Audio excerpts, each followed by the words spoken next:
el Señor nos bendiga nuevamente, hermanos. Es una gran oportunidad que tenemos nuevamente de acercarnos a la palabra del Señor en esta serie que hemos iniciado hace unas par de semanas atrás, eh, en un panorama al Antiguo Testamento. Y hoy seguiremos con la segunda parte que estamos dejando desde la vez pasada acerca de los patriarcas, y es muy exclusiva. Estamos viendo a este personaje narrado ahí en Génesis, que es Abraham. Así que hoy seguiremos con esta serie y ruego que ustedes ahí en su casa, en el lugar donde estén o en la zona horaria que estén, puedan poner atención a este estudio que vamos a tener hoy para la edificación del pueblo de Dios, y para aquellos también que quieran escucharlo y no son parte de la iglesia, también tengan esta invitación de poder participar de estos estudios que estamos teniendo junto a los hermanos de la Iglesia Bíblica Gloria a Cristo. Voy a tener un momento de oración para que podamos entrar de lleno a la materia y para encomendar al Señor todo lo que sea de realizar en este día y para que sea también de bendición para nuestras vidas. Oramos al Señor. Padre nuestro, en el nombre de Jesucristo tu Hijo, nos dirigimos a ti, Señor, para agradecerte los medios que ocupas para traernos tu palabra. Sabemos, Señor, que no hay mejor lugar para estar que estar a tus pies. Sabemos que nos conviene estar, Señor, estudiando tu palabra. Te ruego que tu Espíritu Santo, quien inspiró esta escritura, pueda revelarnos e iluminarnos el propósito de estos escritos, para que nosotros podamos entender y comprender las maravillas, Señor, que se encuentran ahí plasmadas y conocer más acerca de tu carácter. Te ruego que pongas ese sentir en nosotros y muevas a nuestro corazón a seguirte y llenarnos de tu palabra en nuestras mentes. Señor, que no seamos como fariseos, que solamente quedará como una materia aprendida, sino también que pueda surgir frutos dignos de arrepentimiento, frutos dignos de que somos hijos tuyos en nuestra vida, y poder ver, Señor, lo tan majestuoso y glorioso que tú eres. Te lo ruego, Señor, en el nombre de Jesucristo, tu Hijo, nuestro Señor y Salvador. Amén. Como les decía anteriormente, hermanos, hoy seguiremos con esta serie de estudios que estamos teniendo y vamos a ver esta segunda parte que habíamos dejado ya pendiente desde la vez pasada. Estamos estudiando a este personaje que fue llamado por Dios del Antiguo Testamento en Génesis. Así que un pequeño resumen que vamos a ver hoy. Génesis 11 nos decía acerca de la descendencia de Abraham, que era descendencia desde Sem hasta Abraham. Ya ahí en Génesis 11 se nos relata muy bien de quién es Sem y quién es Abraham. Sem fue uno de los hijos de Noé, hasta la descendencia hasta Abraham. Ya en el Génesis 12, el llamado de Dios a Abraham es lo que se ve ahí. Ese es el tema principal de Génesis 12. Y Dios manda a separarse de su tierra e ir a una promesa que él le tenía por su descendencia. Ya Dios promete una descendencia a Abraham para formar lo que nosotros conocemos el pueblo de Israel. Y Génesis 15 nos narra un pacto abrahámico acerca de una teofanía de la antorcha y el horno. Y eso es lo que habíamos aclarado, lo que más llamó la atención de Génesis 15, aparte del pacto que hace Dios con Abraham. Sí llama mucho más la atención la teofanía que se encuentra ahí en la antorcha y el horno. Habíamos recordado que la teofanía es una manifestación visible de Dios, que es tangible incluso a los sentidos humanos. Y habíamos dicho que la razón que habíamos saltado de Génesis 12 al 15 era meramente por tema de estudio y no verlo más a profundidad, porque no nos compete en este sentido seguir viendo los detalles. Quizás en otra ocasión veremos toda la vida de Abraham y ahí vamos a pasar por todos los capítulos de forma quizás expositiva, de una manera más detallada, pero a fines de este estudio, con fines de este estudio, vamos a ver solamente estos capítulos que hemos visto hace unas semanas atrás y hoy continuaremos con el capítulo 16 hasta el capítulo 17. Y también habíamos hablado de que en estos capítulos habíamos encontrado doctrinas que están muy plasmadas en referente a nuestra cristiandad y una de ellas es la elección de Dios, de que Dios sigue eligiendo. Dios llamó a Abraham en un contexto que él estaba separado de Dios siendo pagano, así como lo narraba Jueces, y también vemos la fidelidad de Dios al pacto. Él promete el cumplir este pacto junto con Abraham. Y también vemos la justificación por la fe. Recordemos que había un versículo que decía que Abraham creyó a Dios y Dios le contó por justicia. Y ahí vemos unas luces claras, ¿cierto?, acerca de la justificación que es por la fe, así como también sostiene las iglesias evangélicas que nosotros somos justificados por medio de la fe y no por las obras. Y pasamos a nuestro texto base referente al capítulo 16. Tendremos el capítulo 17 que también será otro texto base, pero para materia de este estudio, Génesis 16 nos servirá como el empujón para darnos ya a los siguientes versículos. Y voy a leer textual lo que dice desde el versículo 1 al versículo 6. Y Sarai, mujer de Abraham, no le había dado a luz hijo alguno, y tenía ella una sierva egipcia que se llamaba Agar. Entonces Sarai dijo a Abraham: He aquí que el Señor me ha impedido tener hijos. Llégate, te ruego, a mi sierva, quizás por medio de ella yo tenga hijos. Y Abraham escuchó la voz de Sarai. Al cabo de 10 años de habitar a Abraham en la tierra de Canaán, Sarai, mujer de Abraham, tomó a su sierva Agar, la egipcia, y se la dio a su marido, Abraham, por mujer. Y él se llegó a Agar, y ella concibió, y cuando ella vio que había concebido, miraba con desprecio a su señora. Y Sarai dijo a Abraham: Recaiga sobre ti mi agravio. Yo entregué a mi sierva en tus brazos, pero cuando ella vio que había concebido, me miró con desprecio. Juzgue el Señor entre tú y yo. Pero Abraham dijo a Sarai: Mira, tu sierva está bajo tu poder. Haz con ella lo que mejor te parezca. Y Sarai la trató muy mal, y ella huyó de su presencia. Este es nuestro texto base, y como Génesis 16 está muy plasmada acerca de esta problemática que surge en esta familia, de cómo Sarai no podía tener hijos, ya que Sarai era estéril, y le pide a su sierva Agar para que tuviera hijos con Abraham. Y claramente aquí, hermanos, lo que se nos va a señalar muy claramente, lo que el Señor nos está diciendo de lleno, de que Sarai propone, en este sentido, ayudar a Dios, dando a su sierva Agar para que Abraham tenga un hijo. Recordemos que decía en los capítulos anteriores que Dios se había prometido una descendencia a Abraham y lamentablemente con Sarai, a la vista humana, Sarai no cumplía con eso porque Sarai era estéril. Por tanto, Sarai, en su interés de querer ayudar a Dios, quizás de anticiparse a lo que se viene más después, quiso ayudar a Dios. Ayudar, claramente estamos hablando de en el sentido humano, de querer ayudar a Dios, dando a su sierva egipcia, Agar, para que Abraham, en este caso, tuviera un hijo con ella y que ese hijo se contase como un hijo de Sarai. Y producto de ello, según la escritura, nace Ismael, pero no es el hijo de la promesa. ¿Por qué no es el hijo de la promesa? Porque fue motivado por Sarai y no esperaron, en este caso, la promesa de Dios de que él mismo iba a dar un hijo a Abraham y Sarai.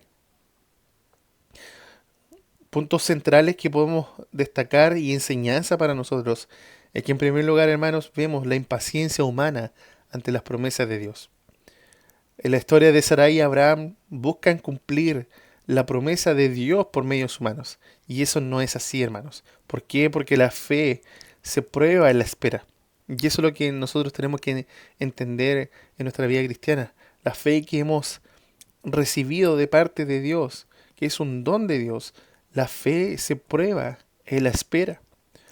Por lo tanto, la impaciencia, esa impaciencia que muchas veces nosotros tenemos, es una señal clara de nuestra falta de confianza en Dios. Y eso lo vemos en nuestra vida. Eso lo podemos palpar en nuestra vida. De cuántas veces nosotros hemos sido impacientes con Dios. La Biblia habla acerca de que nosotros debemos entregar nuestras peticiones a Dios. Muchas veces Dios se va a demorar. Muchas veces no va a ser el tiempo de Dios. Y por lo tanto nosotros vamos a estar impacientes y vamos a tratar de cumplir alguna cosa que le habíamos pedido a Dios con nuestras fuerzas y no vamos a esperar el tiempo de Dios. Así como dice Hebreos 6:12, dice el autor de Hebreos, que nosotros seamos los imitadores de los que por la fe y la paciencia heredan las promesas. Así que ese es el llamado para nosotros hoy, hermanos. Esa es una de las cosas que podemos rescatar de este texto que hemos leído, que la impaciencia humana, mis hermanos, no es un síntoma de que nosotros estamos confiando en Dios, sino que la fe, la espera, la esperanza se prueba en el tiempo, en la espera. El Señor nos llama a ser pacientes, seamos imitadores de que por la fe y la paciencia vamos a heredar las promesas. Uno de los segundos puntos que vamos a ver, que hay un peligro de confiar en la carne en vez de confiar en Dios. Por ejemplo, en Agar, la Biblia lo representa como el pacto de carne. Aquí trae la esclavitud y la obra humana. Y según la misma escritura dice que Agar salió Ismael, y de hecho Pablo lo explica más adelante en Gálatas, de que Ismael es según la carne e Isaac es según la promesa. Por eso aquí hice una separación entre Agar y Sarai, que Agar representa ese pacto de carne y Sarai representa la gracia y el pacto de la promesa. ¿Por qué? Porque Sarai en este caso era esposa de Abraham y Dios quería glorificarse en Sarai para mostrar de que no importa la condición de Sarai, no importa que sea estéril, Dios puede obrar incluso en medio de las dificultades humanas. Y a través de ella también nace Isaac, que es según la promesa. Y lo que vemos muy claramente, hermanos, en estos versículos es que hay una alegoría de la libertad en Cristo. Pablo, por ejemplo, trata el mismo problema en Gálatas capítulo 4, versículos 21 al 31, y toma el ejemplo de Agar y Sarai. Por ejemplo, en este caso los creyentes en las iglesias de Galacia estaban teniendo un gran problema. Habían judaizantes en medio de ellos. Y yo creo que este es el mayor problema de la época en tiempos de los apóstoles, cuando se empezaron a reunir como iglesia. Siempre habían judaizantes, siempre es el mismo problema. Pablo, en este caso, escribe para defender el Evangelio de la Gracia y mostrar que la justificación es por la fe y no por las obras de la ley, así también como los enseñaban los judaizantes. Y Pablo usa la historia de Abraham, usa la historia de Sara y Agar como ejemplo histórico teológico para mostrar que hay dos maneras de vivir. En primer lugar, según la carne, que trae esclavitud, y esto nos lleva a los esfuerzos humanos, y en este caso por tema de Sarai, según la promesa, que es una muestra de la gracia y la libertad que tenemos en Cristo. Por eso decimos que la salvación, en este caso, es del Señor. Somos salvos por medio de la fe, y esto no de vosotros, sino es don de Dios. Somos salvos por gracia, como dice Efesios. Y aquí en la historia de Abraham vemos claramente la justificación por la fe. En tercer lugar, hermanos, hay una clara consecuencia de lo que traen los pecados a nuestra vida. De hecho, no solamente eso, sino que muchas veces trae consecuencia nuestra falta de fe. Por ejemplo, Agar y Sarai entran en un conflicto. La familia empieza a tener conflicto. La casa de Abraham se llena de tensiones. Hay una discusión entre Sarai y Abraham. Sarai en cierta forma le echa culpa a Abraham del haberse acostado con Agar, siendo que fue impulsada por ella misma. Y, y Génesis 16 enseña que las decisiones tomadas fuera de la voluntad de Dios generan dolor y división. Ya, así que, y no es que, bueno, esto es entre comillas, porque en realidad todo apunta a la voluntad de Dios. Si nosotros queremos hacer algo fuera de la voluntad de Dios, Dios mismo va a traer esas decisiones adentro de su voluntad. Quizá va a ser un poco más largo, quizá incluso muchas veces más doloroso, quizá vamos a pasar muchas más dificultades, pero Dios siempre hace su voluntad en nosotros si somos de Él. Él siempre nos lleva a un punto en específico, aunque nosotros nos desviemos, así como lo hizo en la historia de Jonás. Como cuarto punto, es que vemos también la fidelidad de Dios a pesar de la infidelidad humana. Aunque Abraham y Sarai fallaron y quisieron, en este caso, entre comillas, ayudar a Dios, el Señor siempre fue paciente y se mantuvo firme a pesar del pecado de ellos. Y eso lo vemos claramente en esa historia. Dios es paciente, Dios es, en este caso, fiel a lo que Él estaba haciendo. Y lo demostró porque nació Isaac, nació el hijo de la promesa.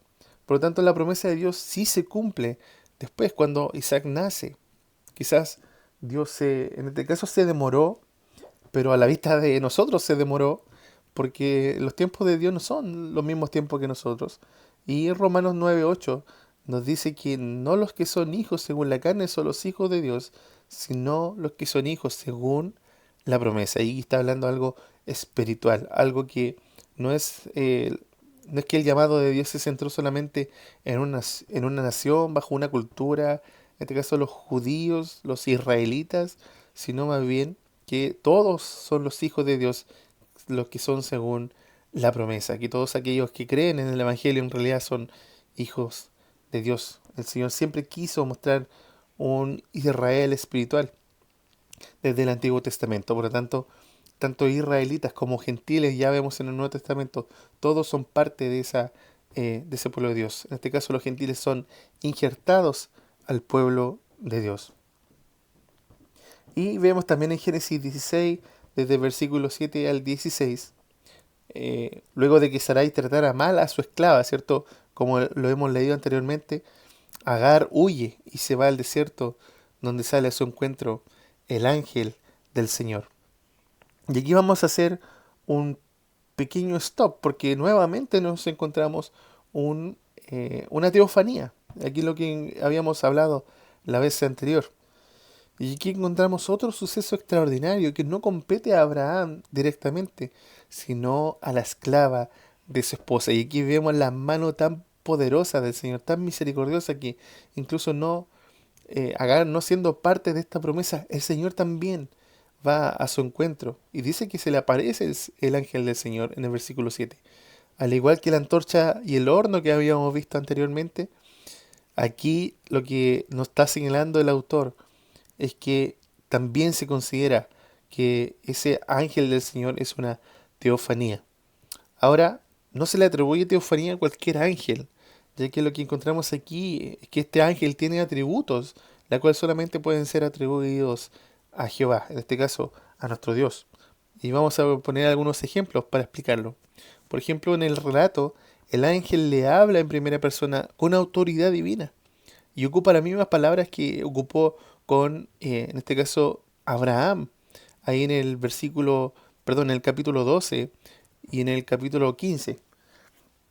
Dice que multiplicaré tanto tu descendencia, y aquí son palabras del ángel del Señor a Agar, en el versículo 10. Y esto normalmente es atribuido solo a Dios. Jehová dice lo mismo a Abraham en Génesis 12.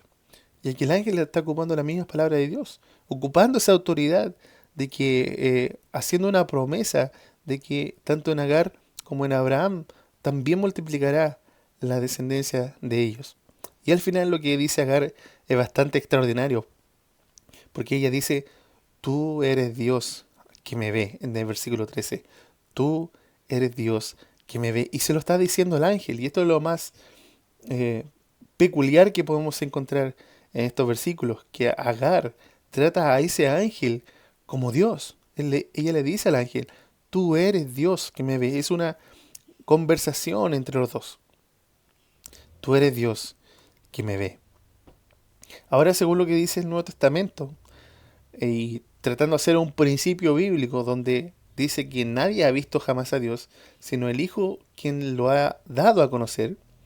Y bajo este mismo principio podemos preguntarnos, ¿a quién vio Agar realmente? Si nadie lo ha visto, solamente el Hijo de Dios lo ha dado a conocer. ¿Ya? Y aquí, por ejemplo, encontramos comentaristas como Henstenberg, Voss, Bambick, incluso Matthew Henry, que son los más reconocidos en comentarios bíblicos, reconocen que hay una alta probabilidad de que se trate de Jesús. Por lo tanto, en nuestra teología cristiana sabemos que ese ángel fue no una teofanía como tal, aunque cumple también con los aspectos de atributos que podemos darle a Dios, sino más bien podemos acertar más en llamarle que es una cristofanía. Y una cristofanía es lo mismo que encontramos en la teofanía, que es una manifestación visible de Dios, pero aquí encontramos una manifestación visible de Cristo. Ese ángel del Señor, ese título, de hecho es un título que se le da al ángel del Señor, fue una aparición preencarnada del Hijo, de aquel Logos en Juan 1.1, la segunda persona de la Trinidad. Por lo tanto es una cristofanía. Y nuestra tradición teológica reformada evangélica, muchos intérpretes sostienen que cada vez que aparece el ángel de Jehová en el Antiguo Testamento, es más que un mensajero común, no es un ángel cualquiera. ¿Por qué? Porque primero habla como Dios. Él dice las mismas palabras de Dios, multiplicaré tu descendencia. En segundo lugar, este ángel recibe adoración o reconocimiento como Dios. ¿Cómo lo llama Agar? El Roí, que es Dios que me ve. Eso significa el Roí, Dios que me ve. Ella le dice, tú eres Dios que me ve. Y en tercer lugar, en otros pasajes, el ángel de Jehová se identifica directamente con Jehová. Él ocupa este nombre de yo soy o Jehová o Yahweh, que lo podemos encontrar en su traducción. Y ahí vemos claramente en Éxodo capítulo 3 versículo 2 al 6 y Jueces capítulo 6 versículo 11 al 16. Si tiene su Biblia abierta, corrobore lo que le estoy diciendo y van a ver que este ángel de Jehová sí se identifica como Dios, como Jehová. ¿Qué diferencia hay entre el ángel del Señor y un ángel del Señor? Aquí la diferencia claramente está en el artículo, en que el ángel del Señor es un título y un ángel del Señor señala a un ángel cualquiera. ¿Ya? Cuando cada vez que veamos en la Biblia el ángel del Señor, podemos ver que es una cristofanía. Por ejemplo, algunos puntos relevantes que vamos a encontrar en el tema del ángel del Señor es que cesaron después de la encarnación de Jesús. O sea, ya en el Nuevo Testamento cesaron las apariciones o la cristofanía del ángel del Señor. Ya no encontramos el ángel del Señor intercediendo, por ejemplo, por la iglesia. Ya no vamos a encontrar al ángel del Señor apareciéndose quizás a los discípulos como título, el ángel del Señor. Claramente Jesús sí se presentó eh, ante los discípulos, pero con el nombre que ya tenía, que es Jesús. ¿Ya? Por lo tanto, en el Nuevo Testamento cesaron después de la encarnación de Jesús. Y eso es un punto válido para afirmar que el ángel del Señor sí era Jesús. En este caso también vemos que este ángel tiene una voluntad propia. Este ángel habla como Dios y ejerce responsabilidades como Dios. Por lo tanto, ese es otro punto a favor que podemos decir que Jesús sí es ese ángel del Señor. Y temieron cada persona que vio a este ángel del Señor, temió por su vida, porque incluso Agar, la misma Agar dice, cuando ve al ángel del Señor, hace un comentario después, y dice que ella tiene miedo porque ha visto al Señor. Va a perecer. La mayoría de los que vieron al ángel del Señor dicen, nosotros nos vamos a morir porque hemos visto a Dios, hemos visto al Señor. Por otro lado, hermanos, cuando hablamos de un ángel del Señor, que no es un título en sí, sino que nos señala a cualquier ángel en la Biblia, en este caso siguen apareciendo en el Nuevo Testamento. Un ángel del Señor se le presentó a José en una visión. A María también se le presentó un ángel del Señor. Posteriormente, más tarde, cuando algunos de los discípulos estaban encarcelados, fue un ángel del Señor a sacarlos. Por tanto, todos ellos son ministros de Dios y cumplen ser mensajeros. Por lo tanto, ellos incluso no recibían, en este caso, adoración. Nunca un ángel del Señor va a permitir recibir adoración, cosa que el ángel del Señor sí recibió. Por ejemplo, tenemos aquí dos ejemplos. En Jueces 2:1 nos narra que, y el ángel del Señor, y aquí encontramos ese título nuevamente, y el ángel del Señor subió a Gilgal, a Boquim, y dijo, yo os saqué de Egipto y os conduje a la tierra que había prometido a vuestros padres, y dije, jamás quebrantaré mi pacto con vosotros. ¿Ven? Y aquí, incluso si ustedes se dan cuenta, este ángel dice, yo os saqué de Egipto, cuando vemos ahí en Éxodo que fue Jehová que había sacado de ese pueblo de Egipto y conduje a la tierra que había prometido, y él está hablando en primera persona, yo hice eso, yo os saqué de Egipto, y termina diciendo, jamás quebrantaré mi pacto con vosotros. Por lo tanto, este ángel sí está ocupando atributos que son de Dios. Por otro lado, tenemos este ejemplo de un ángel del Señor como cualquiera. En Apocalipsis 19:10, por ejemplo, cuando Juan tiene esta visión y se le aparece un ángel, dice en el capítulo 19 de Apocalipsis, en el versículo 10, dice que yo me apostré a sus pies para adorarle, y él me dijo, mira, no lo hagas, yo soy consiervo tuyo y de tus hermanos que retienen el testimonio de Jesús. Adora a Dios, porque el testimonio de Jesús es el espíritu de la profecía. Y noten qué diferencia hay entre estas dos declaraciones. Aquí el ángel del Señor está prometiendo, ¿cierto? Yo saqué. Aquí el ángel del Señor está recordando, yo saqué de Egipto, yo soy ese Dios que lo sacó de Egipto, yo jamás voy a quebrantar mi pacto con vosotros. En cambio aquí un ángel del Señor habla con Juan y dice, mira, Juan, no te postres delante de mí. No lo hagas porque yo soy consiervo tuyo, soy un mensajero como tú, soy un siervo como tú y de tus hermanos. Adora a Dios. Y este ángel incita a Juan a que no se tiene que postrar delante de él, sino delante de Dios. Así que eso es el tema de la teofanía. Ahora vemos un tema nuevo que es una cristofanía, que es una manifestación de Cristo, una preencarnación, que eso es lo que creemos, que es una preencarnación del Hijo de Dios en el Antiguo Testamento. Ahora pasemos a este otro tema acerca del nacimiento de Ismael, que está en Génesis 16, versículo 10 en adelante. Y leo textual. El ángel del Señor añadió, multiplicaré de tal manera tu descendencia que no se podrá contar por su multitud. El ángel del Señor le dijo además, he aquí, has concebido y darás a luz un hijo, y le llamarás Ismael, porque el Señor ha oído tu aflicción, y él será hombre indómito, como asno montés, su mano será contra todos, y la mano de todos contra él, y habitará al oriente de todos tus hermanos. Y Agar llamó al nombre del Señor que le había hablado, tú eres un Dios que ve, porque dijo, estoy todavía con vida después de verle. Bueno, algunos extractos de enseñanza que podemos sacar de estos versículos que hemos leído es que Dios nuevamente hace esa promesa de multiplicación y en este caso se lo hace a Agar. Dice en el versículo 10 que el ángel del Señor añadió, multiplicaré de tal manera tu descendencia que no se podrá contar por su multitud. Y esas son palabras muy parecidas a lo que le dice a Abraham dice, cuando le dice el ángel del Señor a Abraham, mira el cielo, cuenta las estrellas a ver si puedes, o mira las arenas, mira la arena del mar, a ver si puedes contarlas. Así será tu descendencia, ¿ya?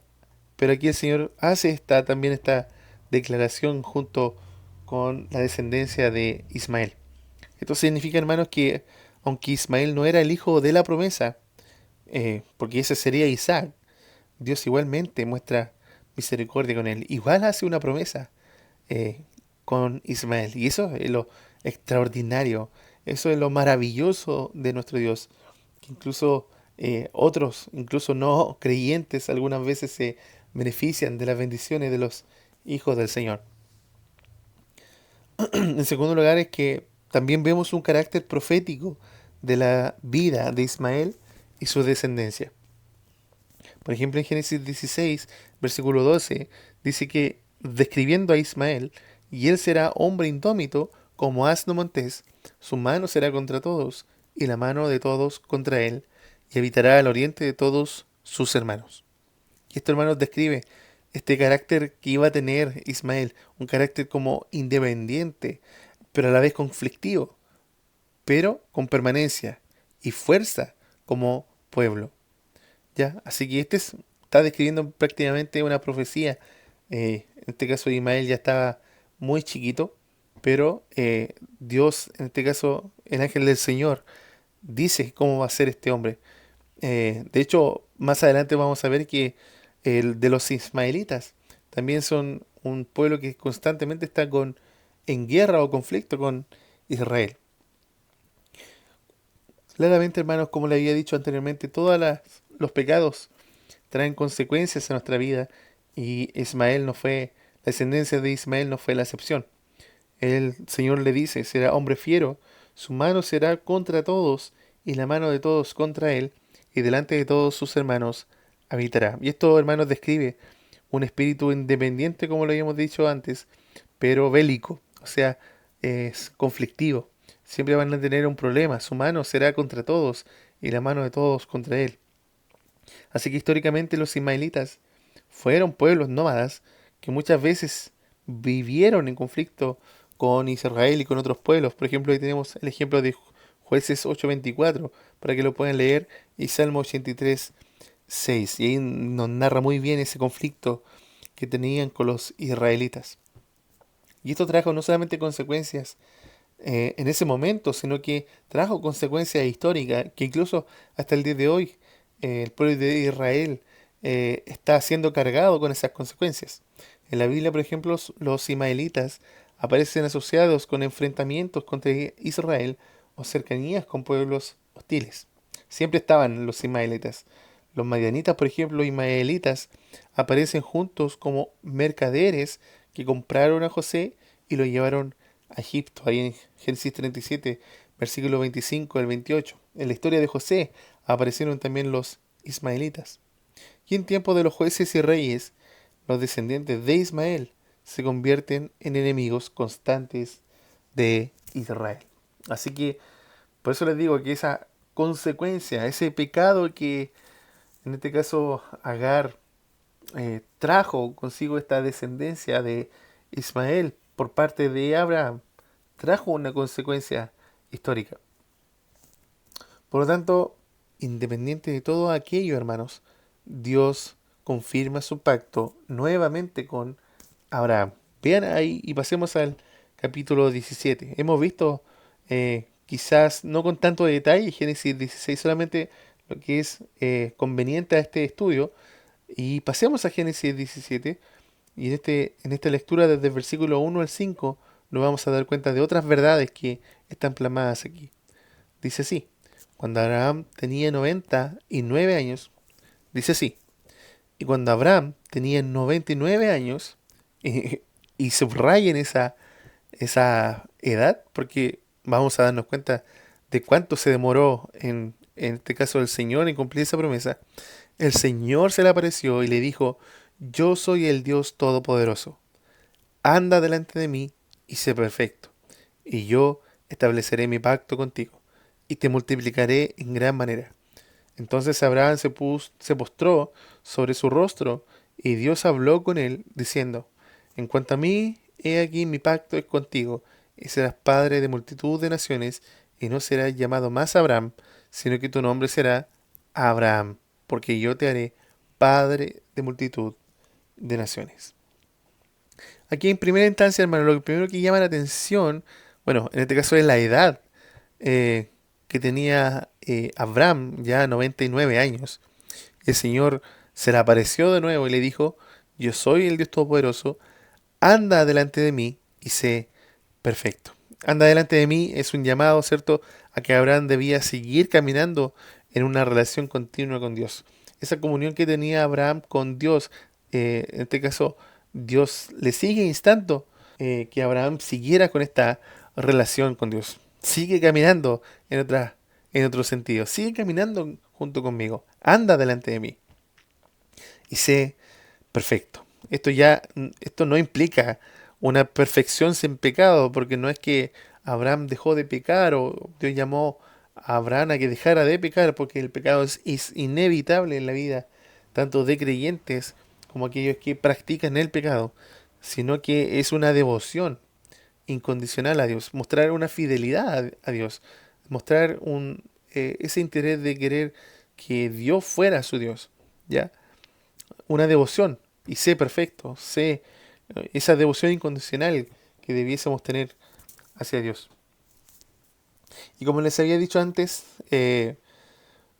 aproximadamente fueron 25 años que pasaron desde que el momento que fue llamado a Abraham hasta que, hasta que fue el nacimiento de Isaac. Por ejemplo, Abraham tenía 75 años cuando Dios lo llamó, cerca de los 80 años cuando Dios le prometió un hijo, 86 años cuando Ismael nació, y 100 años, bueno, son 99 años en la escritura, pero estamos redondeando para decir que fueron 100 años al momento del nacimiento de Isaac. Y vemos, hermanos, que en estos textos Dios sí trabaja en lo sobrenatural, Dios sí trabaja en lo extraordinario. A pesar de que Abraham era ya anciano y su mujer también, la promesa de Dios siempre se va a cumplir. Y esa es una verdad que nosotros no debiésemos dejar de abrazar. Debiésemos ser siempre constantes en recordar las promesas de Dios, sobre todo para sus hijos. Muchas veces nos viene el temor, muchas veces nos viene la duda, muchas veces, siendo cristianos, dudamos si realmente somos cristianos, pero el Señor tiene su palabra para que nosotros podamos acudir a ella y poder ser reconfortados y nuevamente animados muchas veces para que nosotros podamos permanecer en las promesas del Señor. Y lo que vemos claramente aquí es que también hay un cambio de nombre. Esto significa mucho en el pacto. ¿Por qué? Porque Abraham eh, tiene como significado Padre exaltado. Pero Abraham ya tiene otro significado, que Dios en cierta forma le está diciendo que él va a ser padre de muchas multitudes o padre de muchas familias. Esto extraído ahí del versículo 5, donde dice que sino que tu nombre será Abraham, porque yo te haré padre de multitud de naciones. Este es el nombre nuevo que recibe Abraham de parte de Dios. Esto apunta a un acto soberano de Dios de dar identidad al pacto. En segundo lugar, lo que podemos ver en estos textos que hemos leído, Dios confirma su pacto nuevamente y la pregunta es ¿por qué? ¿Por qué tiene que Dios confirmar o reconfirmar su pacto nuevamente? Por ejemplo, en el versículo 2 que hemos leído, dice, y yo estableceré mi pacto contigo y te multiplicaré en gran manera, pero eso ya lo había dicho anteriormente, en el capítulo 15, ya lo había dicho cuando fue llamado a Abraham en el capítulo 12, pero ¿qué está haciendo aquí Dios? ¿Por qué ¿Por qué confirmarlo nuevamente? Porque en primer lugar, hermanos, Abraham, aunque es el padre de la fe, también dudó. Él también temió. Por ejemplo, en Egipto con Sara, él tuvo que mentir. Él dijo que Sara era su hermana para que no la tomasen o no los mataran.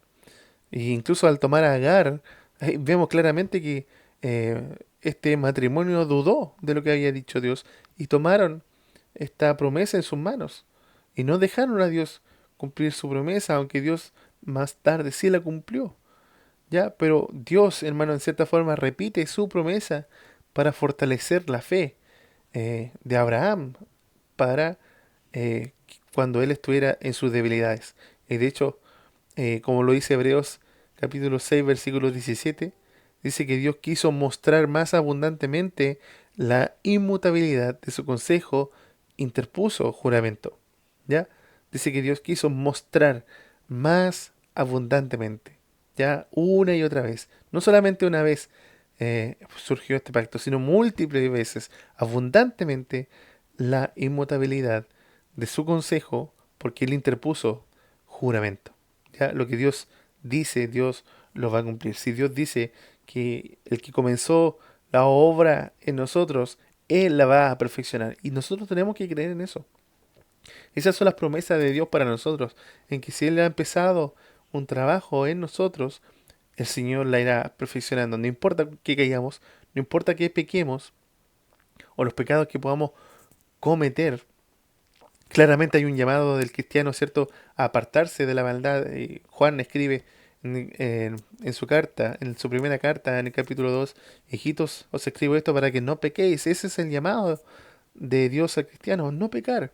Pero como es inevitable pecar, podemos estar seguros que al final del día o al final de nuestra vida, el Señor nos ha de perfeccionar para nuevamente confiar en Él y ya disfrutar de su presencia para siempre. Y en tercer lugar, hermanos, es que sí vemos una confirmación solemne y de testimonio.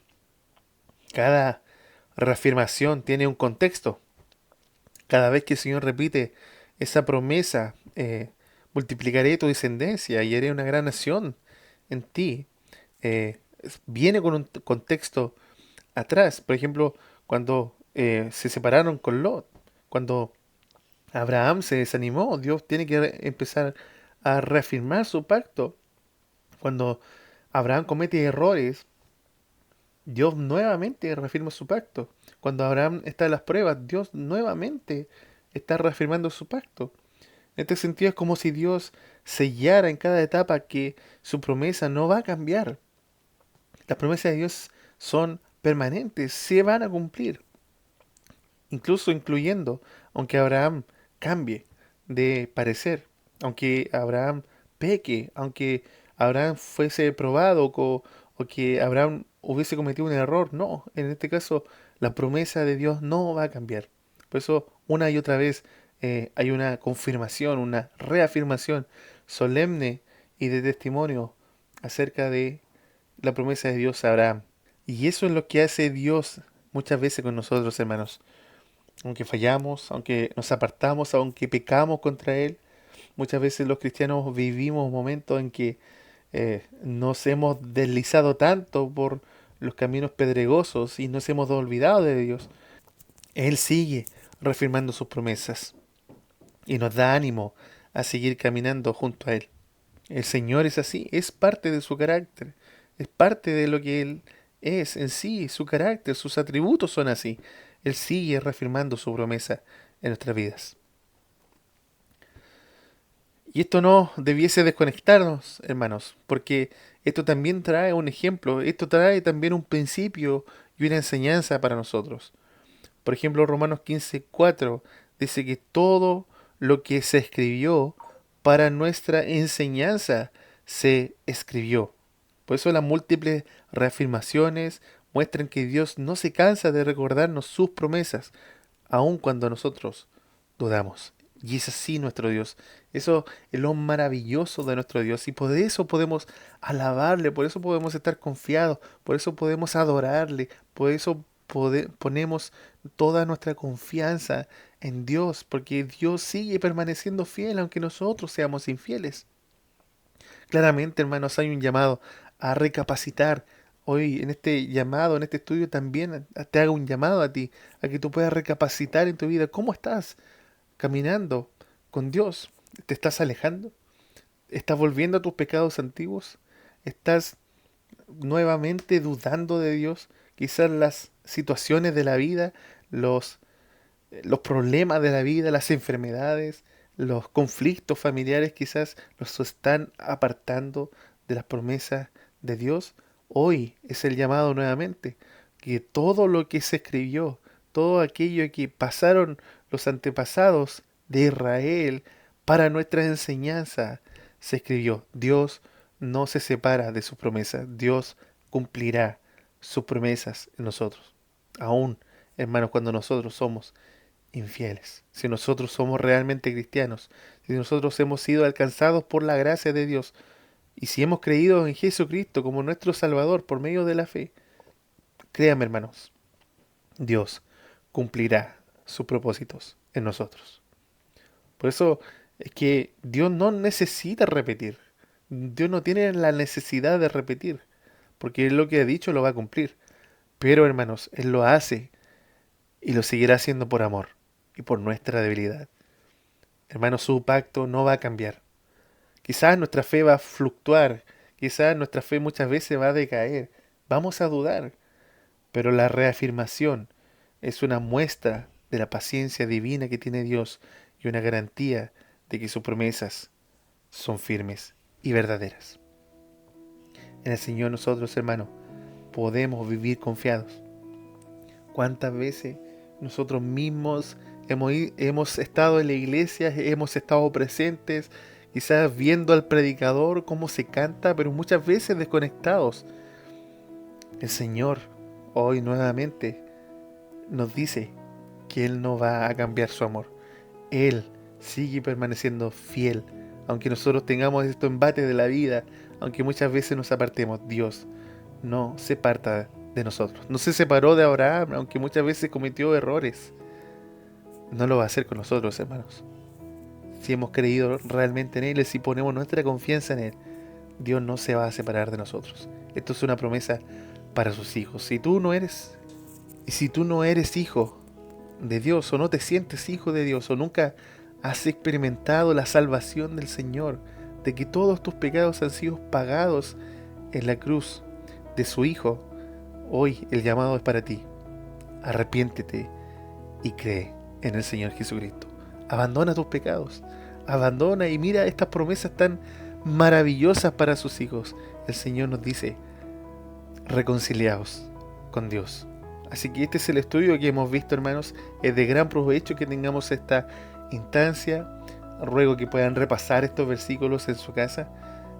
Ya posteriormente seguiremos con la parte 3 acerca de Abraham, para ver todos los detalles que estamos referentes a esta serie de estudios. Y ruego al Señor que esta palabra haya sido de gran bendición para nuestra vida, porque para mí lo ha hecho. Y ruego también a ustedes, mis hermanos, a que puedan siempre meditar en las promesas del Señor. Que el Señor nos bendiga y que la gracia y la paz del Señor sea con cada uno de nosotros. Amén.